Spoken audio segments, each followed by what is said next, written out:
What is going on, everybody? It is the Stokastic MMA Live Before Lock show. I cannot be more excited to be here. And I mean that sincerely, because when I get messaged that Jason's away on vacation, has to call a football game, whatever it might be, and I get asked if I could fill in and break down an MMA slate with Pete Rogers, nothing makes my weekend more exciting. I cancel all my plans. People think they're hanging out with me on Saturday. No. I'm sitting here. I'm hanging out with you guys, hanging out with Pete, listen to Tyler and his nonsense. He's telling us he goes out on dates in Texas and it's $20 for dinner for two people. I don't know. It's unless he's going to get fast food. I don't believe him. That aside, we got a slate to talk about. I'm really excited about the main event. Vera, Dominick Cruz. Like the video, subscribe to the YouTube channel. We're sponsored by Prize Picks today. Pete, what's going on, man? What is going on, Greg? Thank you for joining us. And I know everybody's happy to have you here. It's always nice to, get your opinion on some of these fights, and especially when it comes to roster construction and building lineups. And yeah, I mean, an underwhelming card, but some fighters that I like to watch compete. So like I'm always a big Dominick Cruz guy. Marlon Vera has turned into a fighter I like to make sure that I'm able to watch his fights. But it's an interesting card, especially from a DFS standpoint. Yeah, and I mean, that's where we'll start right here with the main event. You and I were talking about a bit right before the show started, and it's a tricky one for me because I've always been low on Vera. Like, you look at his numbers and they're not particularly great. He absorbs more strikes than he lands. He's not really a particularly active wrestler, yet he just finds ways to win a lot of his fights. Like, and you and I were talking right before this, and I was saying I was rewatching the Rob Font fight against Vera in preparation for this, and he got a massive DFS score from Cheeto. He clearly won the rounds once we got to the judges' scorecard, but minute by minute in the fight, it was almost entirely won by Rob Font. The first round, he wins easily. The second round, Rob Font is winning until there's like 20 seconds left in the round. Cheeto drops him, ends up winning the round. The same exact thing happens in the third round. Fourth round is clear for Cheeto. Fifth round is a toss-up. So there's a part of me that feels like, all right, I think Dominick Cruz is the better fighter than Marlon Vera. I think the line is off. But at the same time, too, Dominick Cruz has gotten dropped 4 times his last 4 fights. He's had a million injuries. I have durability concerns with him. If we have to say the number one quality of Vera, he's maybe the most durable fighter I've ever seen. Rob Font had like 300 strikes against him in the last fight, and there's not a mark on him at the end. And there were some hard shots that he landed. So where are you leaning with this main event, and who are you going to prioritize for DFS purposes? Yeah, it's an intriguing situation because of the salaries. Obviously, from like a fight film perspective, I understand how Dominick Cruz can frustrate a lot of opponents and make it into a very difficult matchup for them. He's made a career off of movement, great footwork, and just making his opponents miss.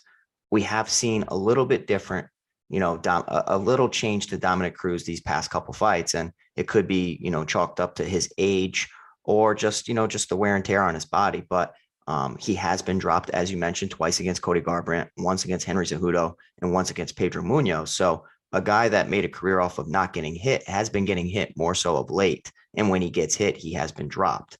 So I do think that Marlon Vera, in a 25-minute atmosphere, has plenty of opportunities to touch Dominick Cruz. If this was a 3-round fight, I feel like Dominick Cruz could end up sneaking this out.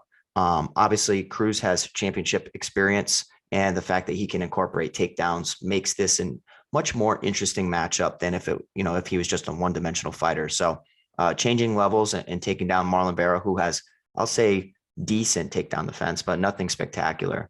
It's just an interesting matchup. I'm going to be leaning towards Marlon Vera. As I mentioned on Thursday, I like him in this matchup, but there is a situation and there's a world where Marlon Vera wins, but he doesn't score well because, it's like, yeah, he gets a 3rd round finish, but up until that point, he wasn't having much success. Yeah. So ultimately, I have one bet on this fight. It is Cheeto to win inside the distance, plus 215. I do think that's a little bit long. My lean is for DFS. I think Cheeto is the better play. It's not an all-in main event for me, though. I do have some reservations about it. In terms of my ownership allocations, I'm a little bit underweight to both of them, actually, based on our current ownership projections. We got Cheeto a little over 50%, Dominick Cruz a little bit over 30%. I do think there's a lot of fighters with potential to finish on this card. So this is one of the fights that I am targeting the most, but just a little bit underweight relative to the field because the field is targeting this in like 85% of lineups. So more exposure to Cheeto for me, a little bit underweight to the field, but nothing really too drastic. What are you going to do in terms of your ownership relative to the field? Or is it a fight that you really are looking to have in all of your lineups? I mean, the salaries make it a little tough for me to get away from. And that's why I think they're so popular.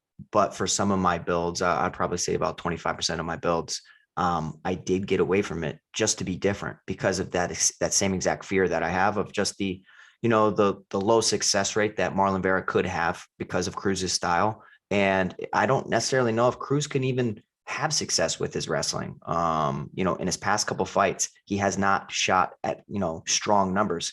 Against Cody Garbrandt, went 0-7 in the takedown department. Henry Cejudo, 0-4, 2 of 9 against Casey Kenny, and 1 of 9 against Pedro Munoz. So, I mean, he's attempting volume out there, but if he doesn't have success and he ends up losing the fight, he could have a low score as well. So I'm with you. I think the best way is to get to this, but also have a chunk of your lineups where you're getting away from it. And it's not a necessity. There are plenty of fights on this card that you mentioned can be finished inside the distance. A lot of volatile matchups, and don't be afraid to leave out the main event.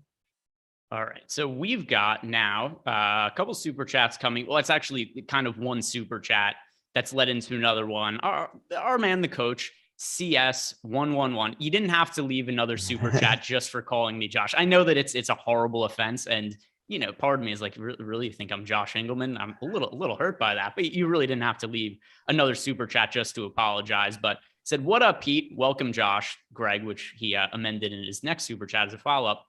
When you get to this, out of 9 5-5-5 lineups, how many Vera, Cruz, and Fade? Also, 2 low salary GPP booms. Thanks, Coach S111. All right. So in terms of me right now, I would have Cheeto. I mean, I could just do it based on the lineups that I have and just kind of figure out what it would be. So out of 9 lineups, it looks like I would have something like 4 Cheeto, 2 Cruz, and then 3 none. That's what it would be. That's exactly what I have, Greg. Yep. Yeah, just kind of putting my allocations in 150 lineups and switching that to 9. So it'd be somewhere around there for me. I think that's about appropriate. And then 2 low salary GPP booms. So let's get into the value plays here. Okay. And let's talk about some of the guys that we're targeting as underdogs below the 8K range. So Pete, who are the underdogs? And I guess let's look at it this way. He's calling them GPP booms. Who are the 2 underdogs that you view as having the most upside on this slate? Well, upside can sometimes come with a ton of volatility. So you got to be careful with that. And this whole under 8K range is so ugly. If I had to label a safe play, which caps upside, I would say Priscilla Cachoeira, because it's women's MMA, all the factors surrounding Ariane Lipski, missing weight, having COVID through camp, pushing the fight back. That's who I would say is a safe play. So like the cash play, but as far as upside, I think Charlie Ontiveros is live to get a knockout. I really do. And I hate it, but that's a fighter I'm getting to. I know he's 6,900. He's the cheapest fighter out there, but that's a fighter that I could see picking up a KO win up against a guy who will like to strike with him, hasn't attempted too many takedowns, and has been somewhat chinny his past couple of fights. Dude, I'm on the same page as you, and I'm kind of happy you said it because I didn't want to be on the Charlie Ontiveros island here. But there's also reason for it. First of all, we haven't projected to be the lowest owned fighter on the card, which I think is more than justified. At the same time, too, though, if you look at the betting odds, he's plus 280 to win. And let's see, what are the implied odds of 280? Not that it's obviously a frequent event, but plus 280 comes out to... trying to find implied odds calculator. But the point that I'm going to make here as I'm going through this is that he has a legitimate chance to win. Like, it's not like he's a 10-1 underdog where there's no chance. Like 1 out of 3 times he's expected to win this fight. And if he does win, would you agree that basically the only path to victory for Ontiveros is a KO? Like there's no other path where he wins No, I don't foresee him winning any other way. In his losses, he's been finished multiple ways. He's kind of like he's kill or be killed out there. And a lot of times he makes mistakes. And a lot of his losses are because, fighters don't want to stand with him. So they'll take him down and they'll start to brutalize him. Charlie Ontiveros is going to go out there and look a lot much better than a $6,900 fighter. When you watch him, he looks like Raymond Daniels, Michael Venom Page, up until he gets hit. And then when he gets hit, he's a terrible nail. He's a good hammer, but he's a terrible nail. And that's where we like to find fighters that have that dog in them, where like a safe play and Priscilla Cachoeira has that dog. She's going to fight. She can get hit 500 times and she's going to walk through your punches and try to put you out. But I would say a Ontiveros KO is I don't see him winning a decision. And I can just see him clipping Benitez. Yeah. So we have, by the way, just because I threw it into the calculator while you were talking, and I agree with everything you said. The implied odds of Ontiveros winning are 26%. Yeah, I was going to say about 30. That's good. If he wins, he's going to be optimal. And people just aren't playing him. He's projected for, because I see people asking about it in chat, right around 10%. That's around where he's expected to be owned. And so there's some deficiencies with Ontiveros. Number one, maybe the least durable person. Well, I was going to say one of the least durable fighters in the UFC. The other person he's contending with is Jason Witt, who's also on this card. They both have miserable durability, but Ontiveros is kind of dangerous as a striker. If you watch the 2 UFC fights that he's had to this point, the first one is against Kevin Holland.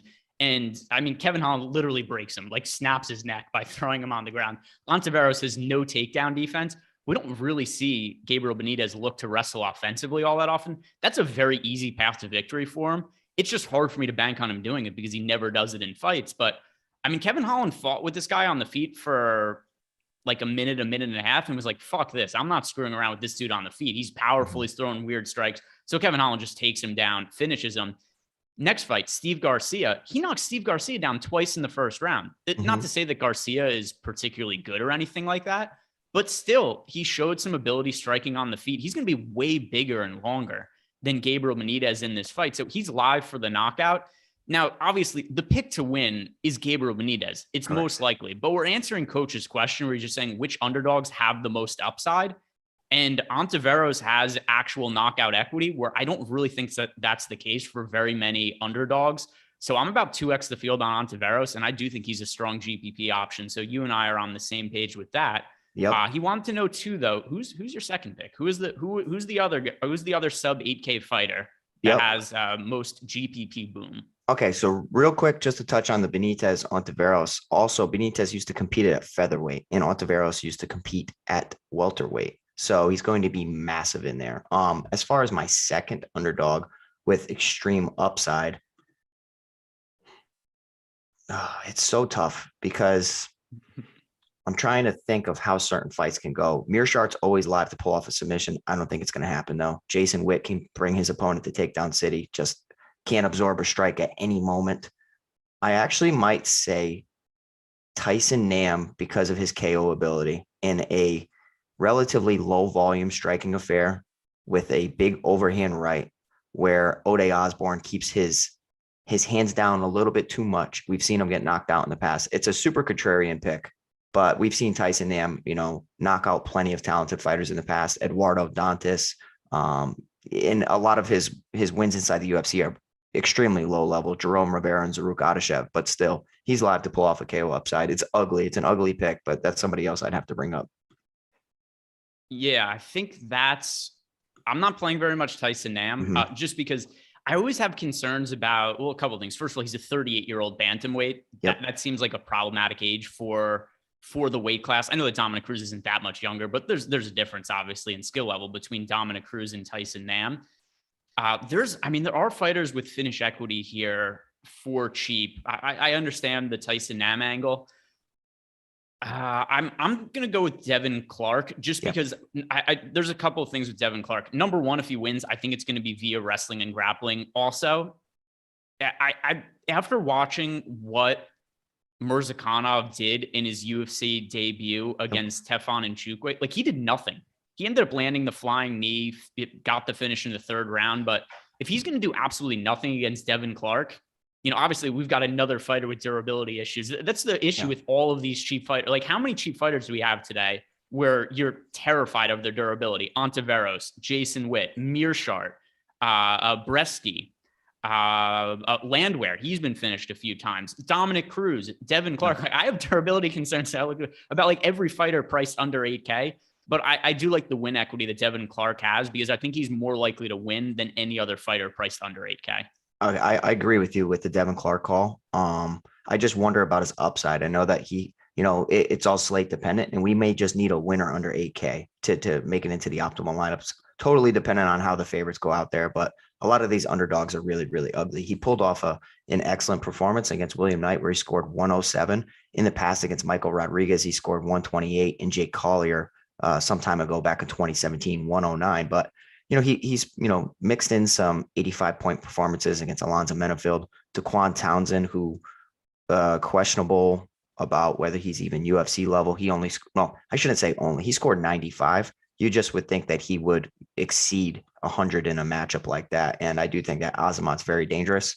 I am picking Devin Clark to win the bout. It's just it's a score play, and I have plenty of Devin Clark in my lineups.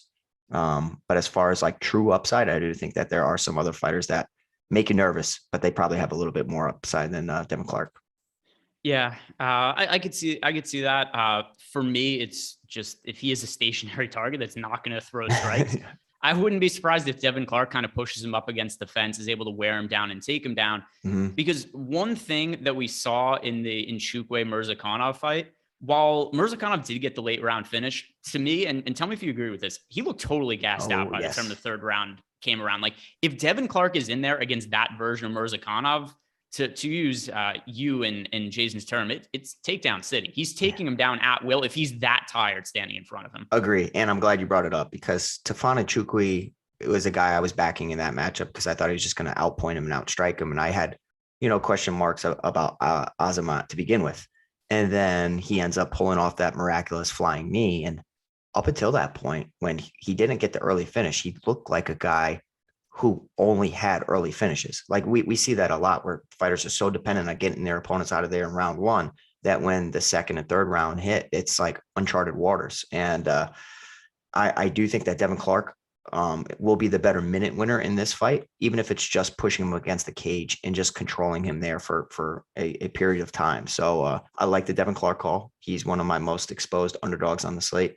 And as far as, absorbing a big shot from Azamat, he did survive against he did survive against Alonzo Menafield. So yeah. I think Alonzo Menafield hits a lot harder than Azamat Mirzakhanov. I have, maybe this is just me trying to be optimistic because I'm playing Devin Clark this week. So, you kind of build your lineups and then you see what pops up and you kind of talk yourself into it. And there's a part of me that thinks that maybe Devin Clark is just more durable at 205 than he was when he was fighting at 185. Potentially that's something that could benefit him. That's a massive weight class difference. And while the guys are going to hit harder at 205, Devin Clark's also bigger. Maybe he's more durable. Maybe the weight cut was difficult. So because of some of the fights that we've talked about, I do have some optimism that he's potentially just going to be more durable at this weight class.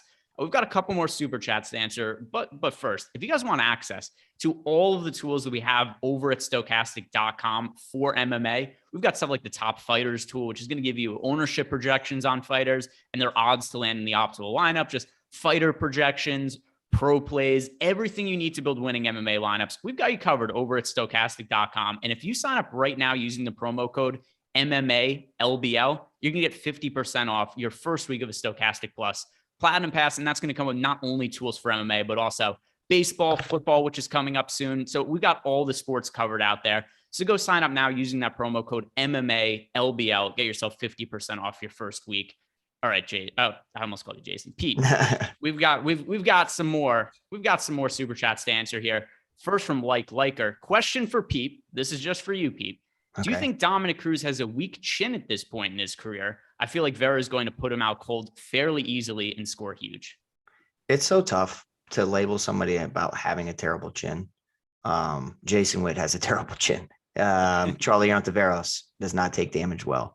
Dominic Cruz, it could be the fact that he's built a career off of not getting hit, and him getting hit when he's mixing his footwork, he's off balance at times. But I do think that, we've seen him get hurt more so now. So for me, I do think Marlon Vera knocks him out, but I made a percentage of my lineups where I'm just totally thinking that Dominic Cruz survives for 25 minutes. So personally, I think that his chin isn't what it used to be, but I also don't know if he ever had a good chin because he never got touched. Yep, I think that's a fair point. And I mean, if you guys, we talked about it at the top, if you guys watch my betting video, I bet Marlon Cheeto Vera, I bet him plus 215 to win inside the distance. And if you look at some of the recent fights for Dominic Cruz, and some of them go back fairly long because he has had so many injuries in his career that there are times where there's big breaks, but he had the fight against Cody Garbrandt.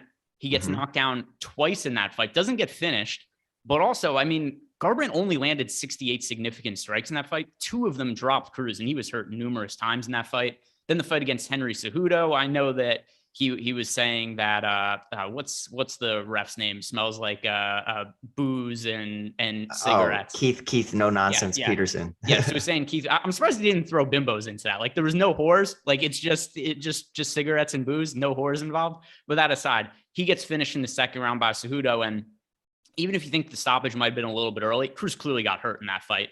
Then he has the fight against Casey Kenny. He wins, but Casey Kenny also doesn't have all that much power. Then his last fight, he wins against Pedro Munoz, but Cruz was almost deaded in the first round. Like he was hurt bad. And what was that, a minute into the fight? It was one of the first shots that landed against him. He gets dropped. So yeah, I have pretty significant durability concerns about Dominic Cruz. And it's not just his chin either. It's every other part of his body. It's his knees, his arms, his shoulder, like everything has been hurt at this point. And it's also his age. So there's also been a layoff. He hasn't fought in a little bit of time here. So it's hard to say that you feel good about Dominic Cruz's durability. I think the most likely outcome in this fight, it's not the only outcome, obviously, but one of the more likely outcomes is Cheeto wins inside the distance. So yeah, I'm with you on that. And I think his leg kicks can make a difference too. You saw Cejudo time the leg kicks pretty well against Dominic Cruz and chop at that butchered knee of his.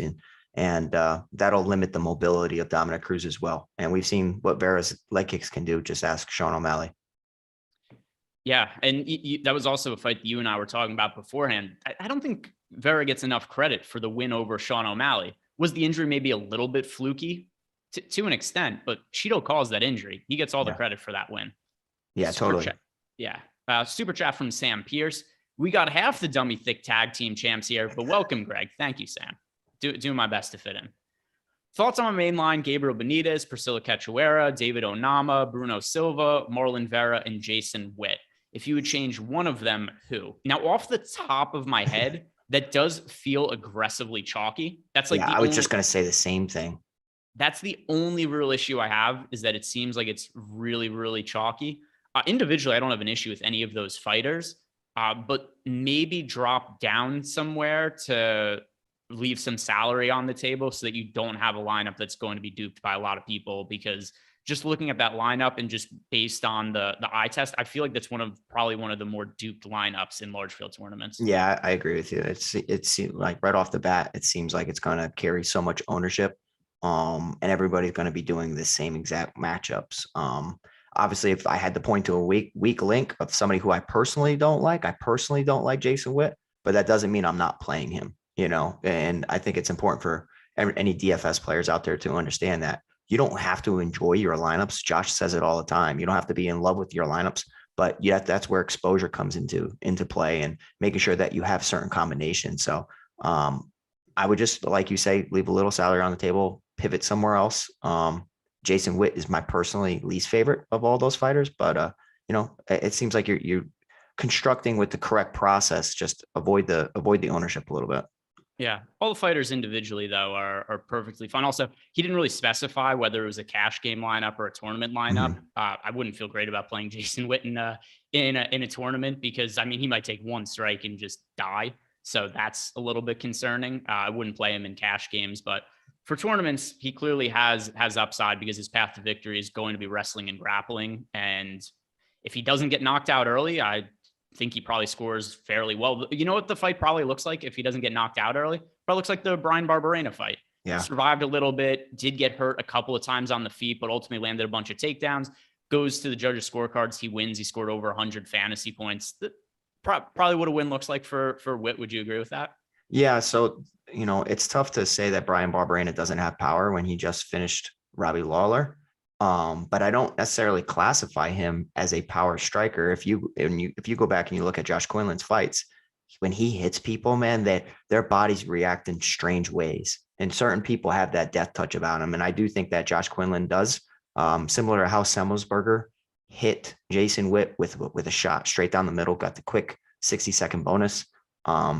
I could see the same exact thing happening. I mean, when you get knocked out 6 times as a coach, I'm going to start having a conversation with you because you're putting your body through hell. And, that's a lot of brain damage, man.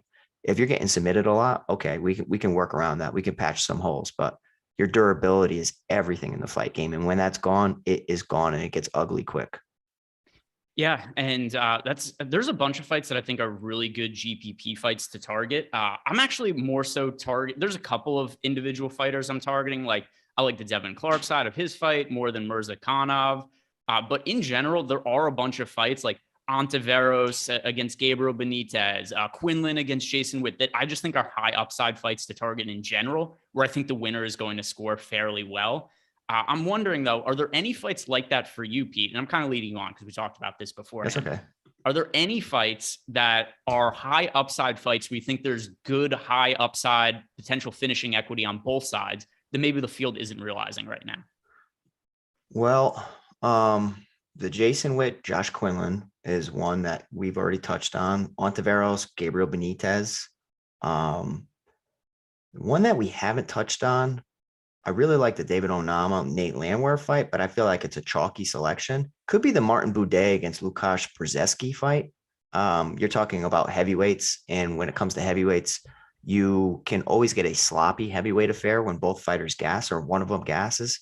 Against the cage, things could get ugly, and I do think that Buday is going to be a little bit bigger than Brzeski here, and just taxing him against the fence, mixing in a takedown or two if he wants to, but kind of grinding in the clinch could result in a couple takedowns, could result in a high score for the winner. I know there's a ton of ownership going towards Martin Buday, not so much going towards the underdog in Lukasz Brzeski. And Buday on the Contender Series against Lorenzo Hood got hit with some big shots. But as soon as Lorenzo Hood got reversed against the cage, he has that little tiny bit of quit in him. And I don't think that Lukasz Brzeski is all that talented. But if he can outlast Martin Buday, it is heavyweight, and it is one of the most volatile weight classes out there for DFS. Yeah, so the one I totally agree with you, by the way. And the other thing, too, with so Buday, he had a weird fight, and I think his score against Chris Barnett doesn't really tell the correct story of that fight. If you guys remember what happened when he fought Chris Barnett, he was a really popular play. I was on Buday really heavy in that matchup. If I remember correctly, I think you were as well, Pete. He's winning that fight fairly easily. It was annoying that he's just holding Barnett up against the cage and wasn't shooting for takedowns. But he is Barnett clearly hurt in the 3rd round, and he landed a somewhat questionable strike towards the end of the 3rd round. And instead of continuing on, Barnett just quit.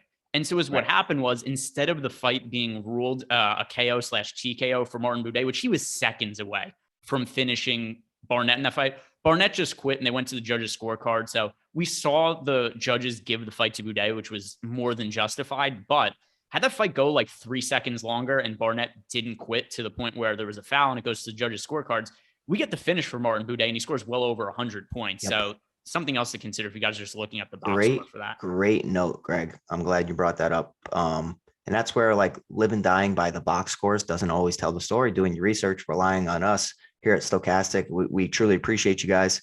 We got almost 500 people in here right now checking us out, Greg. So shout out to Greg for filling in for Jason. We appreciate you. Shout out to Josh in chat checking us out as well. If you guys can hit that like button, get us over 150 likes, shoot your questions into chat. We got a little bit of time to help you guys out. Yeah, definitely. Anybody who is who's a subscriber that's in Discord and wants to ask questions, or you guys could just keep throwing, pictures and goofy memes in there. That works as well. But if you have questions, add us and we could answer those. We got a super chat here from Sam Pierce. He's saying Quinlan, I think, will lose and Witt will wrestle him for a win. Quinlan's first fight off the juice and the pressure to perform and be the same person without the juice. I think he fights nervous and will be taken down. It's so hard to apply narratives to these fights because they seem really obvious after the fact, but it's only after the fact. Because I mean, he could end up losing, and then you could say like, oh yeah, he's a different fighter without steroids in him. Or you could also just say like, oh well, there was also the narrative of the fight got pushed back a week, and now there's the extra week where maybe Jason Witt's more durable because the fight's like, there's a lot of different ways it could go. Ultimately, I don't know what to make of some of these narratives. I just kind of look at it as these are the data, the information, what I could see on tape and what I've seen from previous fighters. The most likely outcome here is that Quinlan knocks out Jason Witt. I think that is the most likely outcome in the fight. I still think Jason Witt is certainly playable, but I wouldn't feel confident just pick him to win outright. Yeah, so I agree with you. I have to pick Quinlan just because of everything that I've seen on film and the durability concerns about Jason Witt. Now there is a world where Quinlan goes out there and he's a shell of himself, because when a lot of people are, dependent on PEDs, it's because of a lack of confidence a lot of times, especially in the sport of MMA or in the sport of any fighting. So there's a reason. And if he is not himself out there, or the majority of his career was a result of the PEDs, this is a position where if you make a stand on the underdog, you will look a lot smarter, hindsight 2020. So I don't hate the Jason Witt lineups at all. I think his wrestling is extremely live. He comes from a very good camp.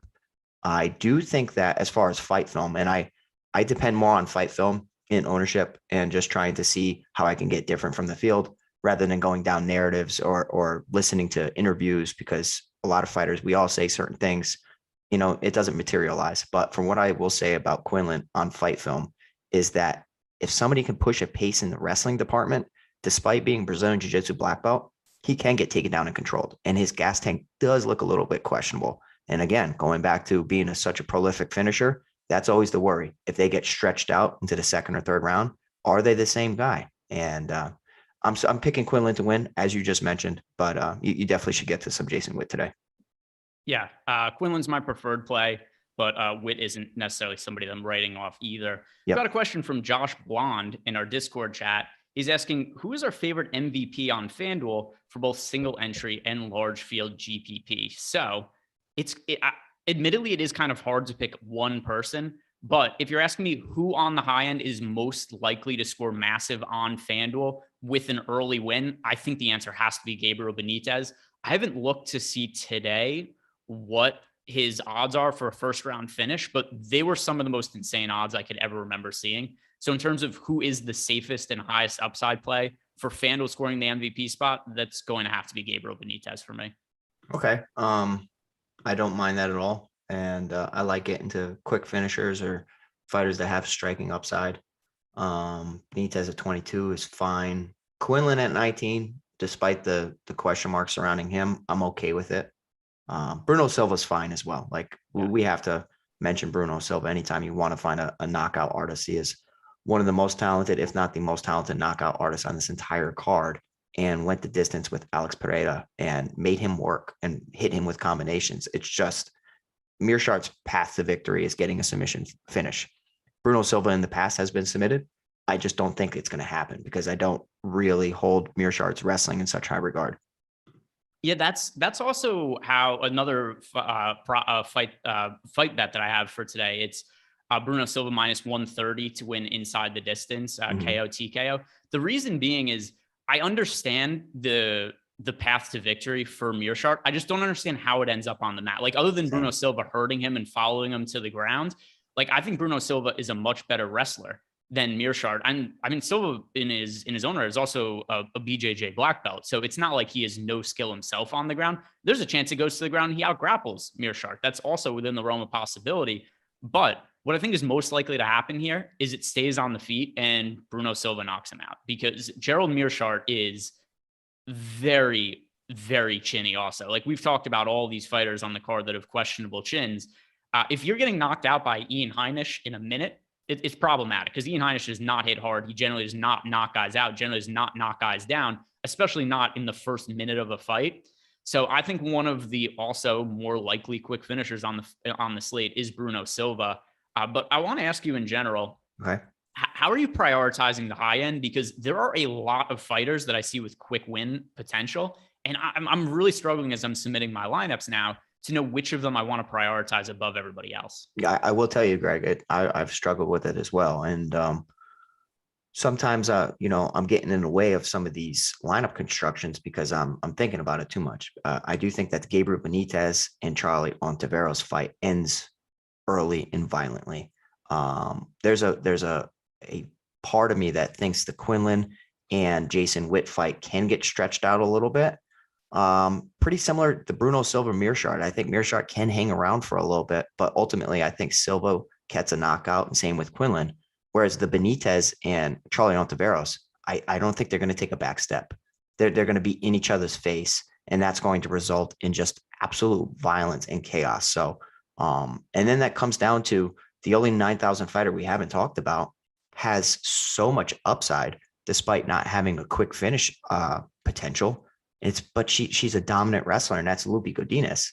I understand it's women's MMA, but like with this DraftKings scoring system, you saw what she was able to do against Ariana Carnelossi. Now I know that Angela Hill is a massive step up competition as far as a name, as far as a striking skill and experience as well. And experience means a lot in the game of MMA, especially when you lose a split decision to Jessica Panay and then a decision to Luana Carolina, who's just massive for the division. So you have Benitez, Quinlan, and Silva with quick inside the distance odds and opportunity. And you have Godinez with a possible dominant decision en route to tons of takedowns. It's a tough little thing to juggle today, Greg. I mean, I'm mixing and matching. If I'm being honest, I created a group on Stokastic, and I hand build a couple lineups, but then I'm largely dependent on my groups on stokastic.fantasycruncher.com. Yeah. And in terms of fights with finishing equity, the one that I wanted to bring up to circle back to what I was asking you about before, and we just got a question about it in Discord too, because somebody's asking us, what do we think about about Jasmine Uregi today? She's fighting against Jasmine Lucindo. Both Jasmine, they spell their name both totally different. Both have names that are fairly difficult to pronounce. I think I'm doing it correctly. I might not be, but this fight for a women's MMA fight between two fighters making their UFC debuts is plus 120 now to finish inside the distance. And neither one of them are all that popular. We have Lucindo projected for 14% ownership, and we have Uregi projected for 28% ownership. So some ownership there, but nothing crazy. Based on the finishing odds, plus 120, I think this is a very strong fight to target. This is a wrestler versus striker matchup. If Uregi's able to keep the fight standing, I think she probably finishes Lucindo. If Lucindo is able to get a wrestling game going, is able to land takedowns, wouldn't be surprised if she's able to submit her on the mat. So I think the winner is going to score fairly well in this fight, and it's not quite getting recognized by the field. And I think it's a couple of things. I think two debuting fighters who the public doesn't know that much about. And then point two, also, it's just the biases that we typically have about women's MMA fights not finishing inside the distance. But I think this is another really high upside fight to target. Yeah, I love it. I absolutely love it. I got to a ton of Yasmin Jargoui at 8,700. And limited fight film on her opponent, Lucindo. But from the fight film that I've seen, she likes to get the takedown. She likes to work in top position. Some takedown city upside, possibly. But from everything I'm seeing from Yasmin Jargoui, she has nice sprawl and brawl skills, similar to like Chuck Liddell in the past, using her wrestling defensively to keep the fight on the feet where she's most comfortable. And then she can be an opportunistic grappler as well if the situation presents itself. So I'm definitely in agreement with the ownership where I'm targeting Yasmin Jargoui at 8,700. But as far as like confidence, I mean, they're both debuting fighters, and, octagon jitters are real. We see it all the time where big favorites go in there and in their debut and, they lay an egg, and it's a much more competitive fight than it should have been. So I'm not crossing off Lucindo, and it's a fighter you kind of opened my eyes to. It's like, yeah, the field's just automatically assuming they know how this is going to go. I am picking Jargoui, but so many unknown factors here.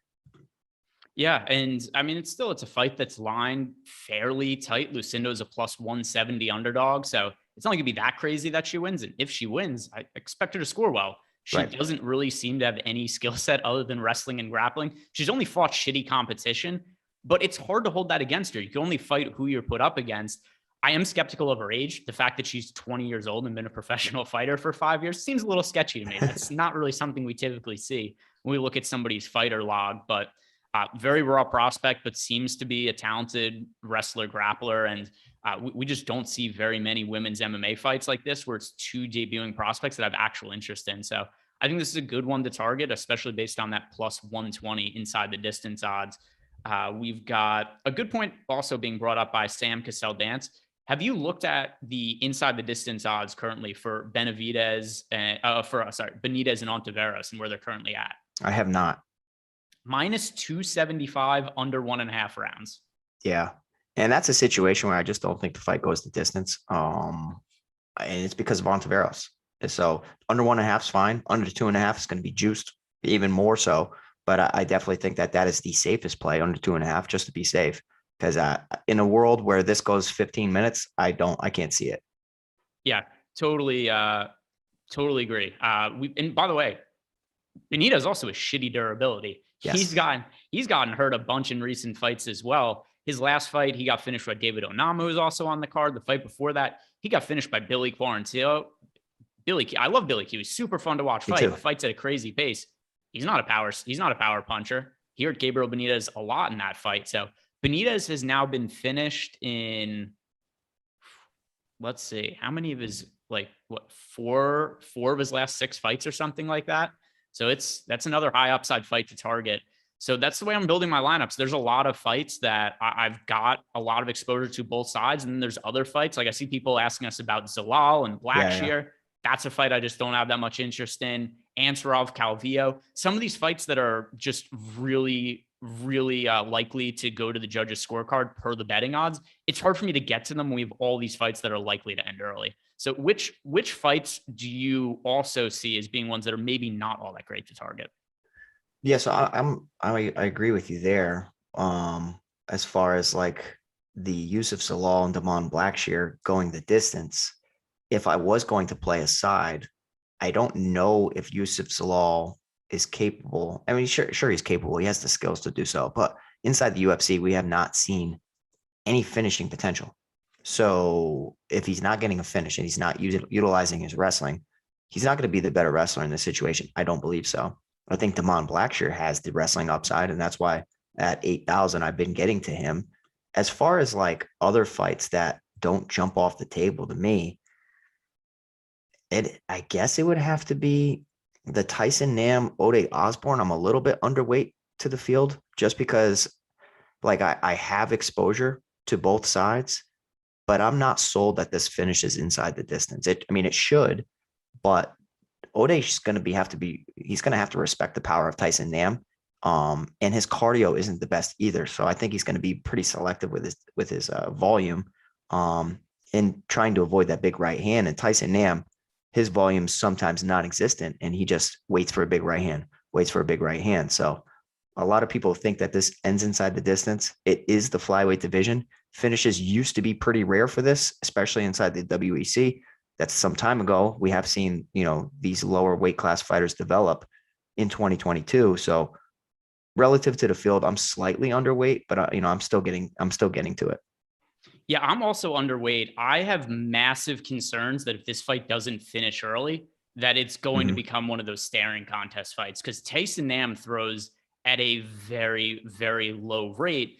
And it's just easy sometimes for opposing fighters to fall into that rhythm. And maybe Osborne just stays at a distance and is like, hey, right, Tyson Nam is big power. I could land 20 significant strikes per round. He's going to throw 10 strikes per round. I could just win on volume like that.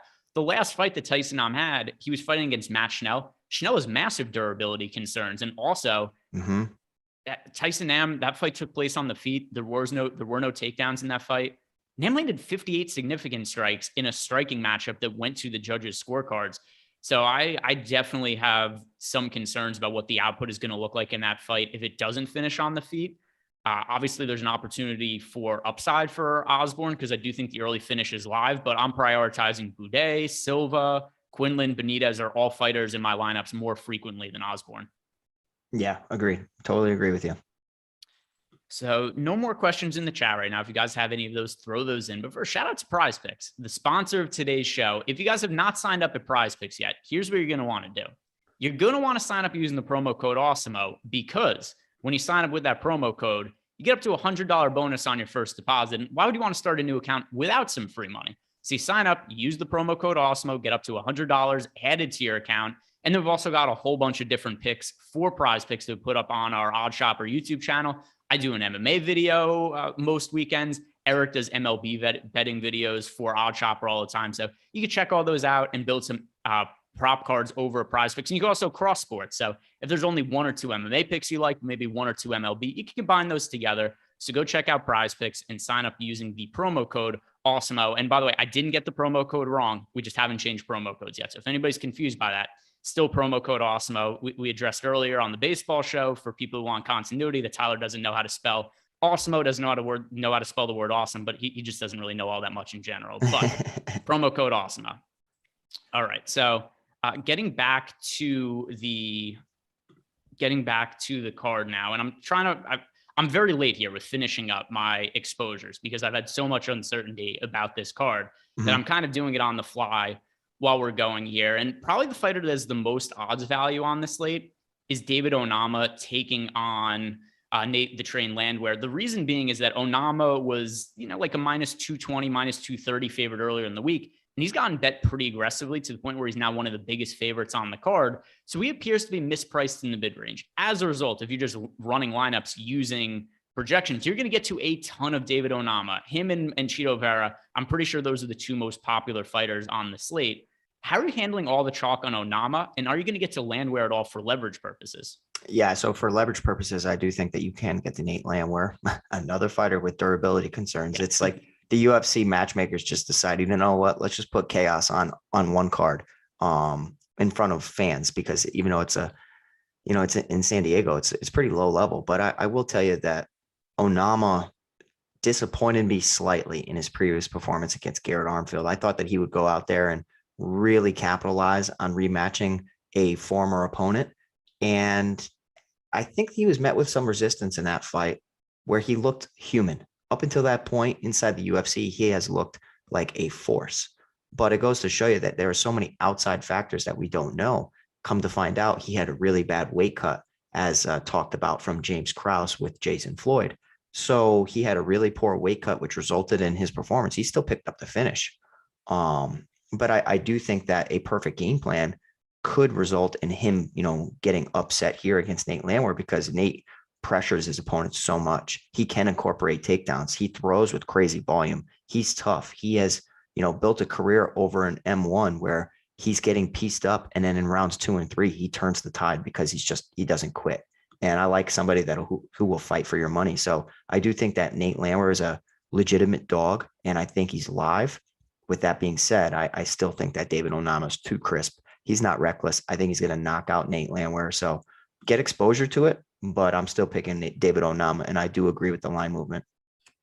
Do you have any concerns about Onama's cardio? It's hard to say because he had the fight against Mason Jones. By the way, I know MMA math isn't perfect, but Nate Landwehr had a pretty convincing win over Ludovic Klein, and Mason Jones got crushed by Ludovic Klein. And then do with it what you may. But then also we saw Mason Jones fight against David Onama, and Mason Jones beat Onama fairly easily. I know this is like very far removed triangle of no, that's okay. of fight history here. But what I'm saying is this is a very wide line. And just by that, you can make, the case for how Nate Landwehr would be live in this fight. So I'm overweight to both sides. I'm overweight to both Landwehr and Onama. I think this is going to be a very high paced fight. And at least as of right now, it looks like almost nobody's playing Landwehr. He's sub 10% owned. And the reason being is there's so much line value on Onama. That's who everybody's playing. I'm overweight to both sides right now. I really do like this fight. Agree. I like the fight. I think the fight scores well. And it's all about, that's how I like to construct lineups, is do either side score well? Okay. What happens if, the winner, if the winner in general scores well, I want to get exposure to it. So this is a situation where the prices are fine. And, I do have a little concerns about his cardio and MMA math, in a sense. Like Ludovic Klein, I thought was going to get steamrolled by my boy Mason Jones, and Mason Jones had one of the most underwhelming performances a couple weekends ago. And in hindsight 2020, is one of the worst stands I've ever had. And like I was such a Mason Jones believer up until that point. But Yeah, so I'm fine with getting exposure to that. We also have Neil in chat. Shout out to Neil. What's up, buddy? He said thoughts on full fading Angela Hill. Greg, I'll let you start that one off, and then I'll piggyback. I want to see what your thoughts are at. Yeah, I don't really like Angela Hill for this card on DraftKings. Now, I know that Neil plays on DK, so Angela Hill is vastly different from looking for me on FanDuel versus DK. The reason being on FanDuel, she's only $8, and I think she just opens up a lot of salary savings. And I think she has a floor because Lupi Godinez, in all likelihood, is not going to finish her. It's a fight that probably goes the distance. But on DK, we have it projected for 20% ownership, and I just don't know what her upside is. So I guess the way she lands in the optimal lineup is if all of these other underdogs lose, right? But outside of that, Ontiveros scores more in a win than Angela Hill, Jason Witt, Gerald Mearshart, Bresky, Tyson Nam, Lucindo, Ketchware. I think every other underdog scores more in a win than Angela Hill does. And so I'm not confident any of those underdogs win, but I think one or two of them do. And I feel better about mixing and matching them into my lineups than Angela Hill, just because I don't think that she's likely to win. And then even if she does win, I don't think she scores particularly well because she's not going to have wrestling upside. Godinez is likely going to take her down at least once or twice. If not, there's also going to be time where it's spent in the clinch. So it's hard for me to see where the upside comes from for Hill outside of just, a crazy fluke knockout. Yeah, so I'm with you for the most part. I do think that if you were constructing a cash lineup and you had a cash process, that Angela Hill, even in a loss, probably scores well relative to the people around her. Because if every other fighter loses around her, how I'm projecting, they're probably going to score pretty terribly because they're going to get finished. And I think that Angela Hill is going to last the full 15 minutes.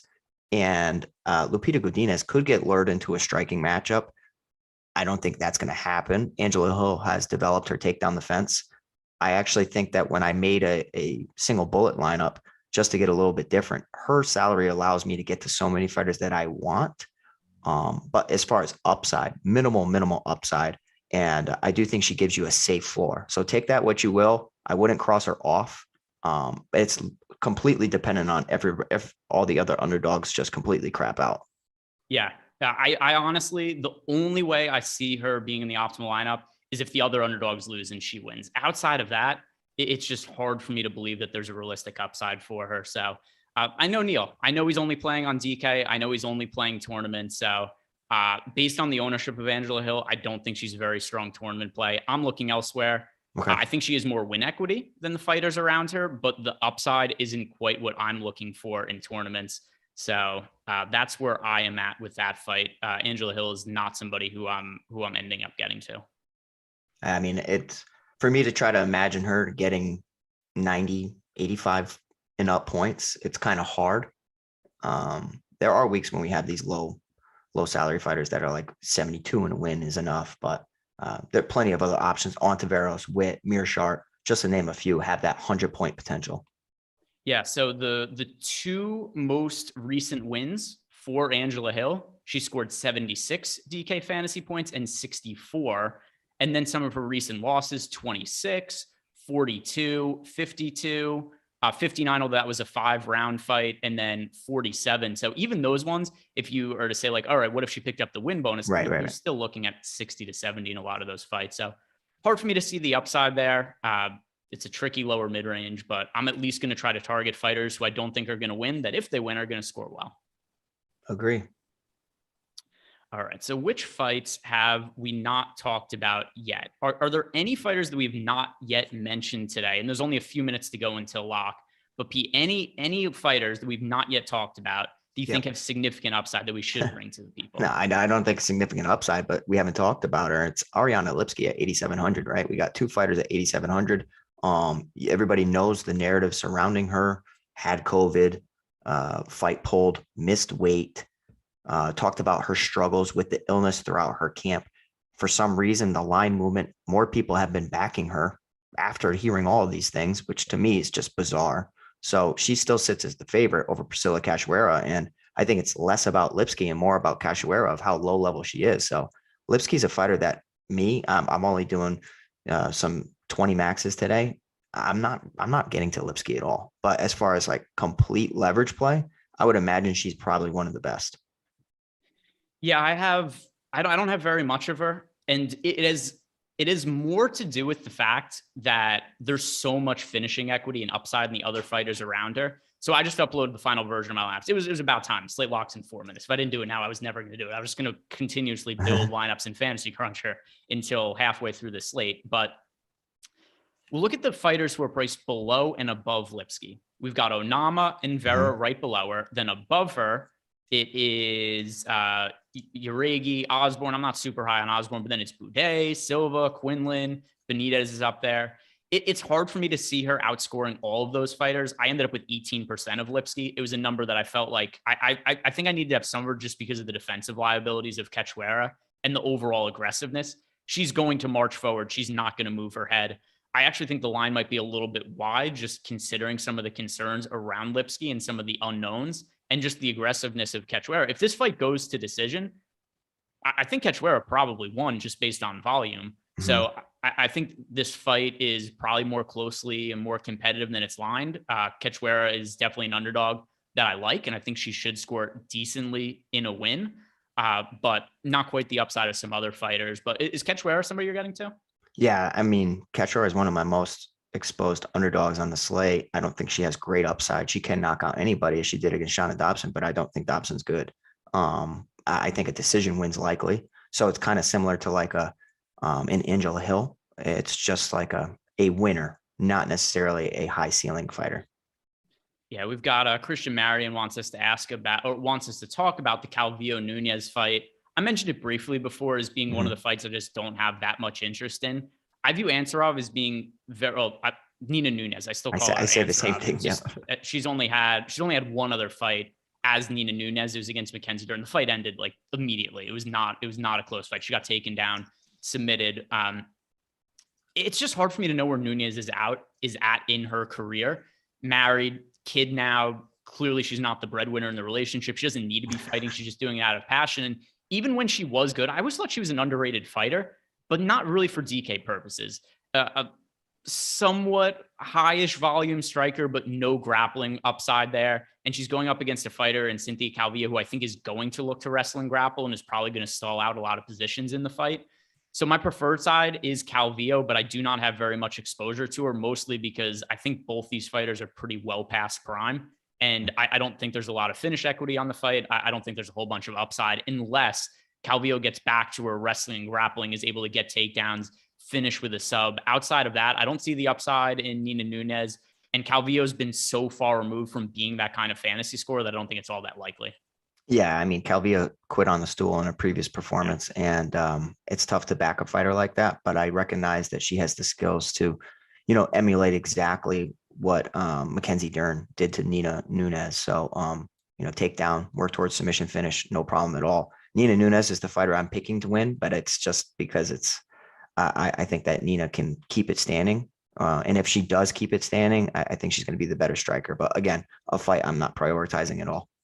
All right, so that is going to do it for us today, guys. We're heading into lock. If you haven't done it already, do us a favor, like the video, subscribe to the YouTube channel. It takes 5 seconds to do, helps out the channel a whole bunch. Other than that, any final points from you for Peter? We covered everything you want to say. No, we're good. I mean, my favorite thing is to take the fights, one fight at a time and, prop bets and just take, single bets at a time. And in addition to playing DFS, it's just a nice way to hedge in a way, but also just to increase that bankroll. So I love watching the fights and betting live, especially live betting MMA is one of the most profitable angles that you can have in sports betting. Before we leave, any crazy long odds props you have for today? I have one off the top of my head that I just looked up. I do not have anything, unfortunately. I'll throw one out then. I'll see what you think of it. Okay. Charlie Ontiveros, 10-1 first round KO. Yeah, I think that's one of his best paths. So, and I made a ton of money the past couple weekends just doing round props, especially on the card that had no decisions. So, it's pretty fun when you're doing just round props. Yeah, the odds of it hitting are clearly not high. I'm not sitting here going, Ontiveros is going to win in the first round. Right. I think it's probably like a 15 to 20% outcome, and it's lined at 10-1. So that's a long shot prop that I don't mind taking a shot on. Other than that, guys, once again, thank you very much for watching. Enjoy the card. Any other questions, hit us up on Twitter at Pete the Heat, at Ehrenberg DFS. Tyler, we appreciate you also. Catch you later, guys.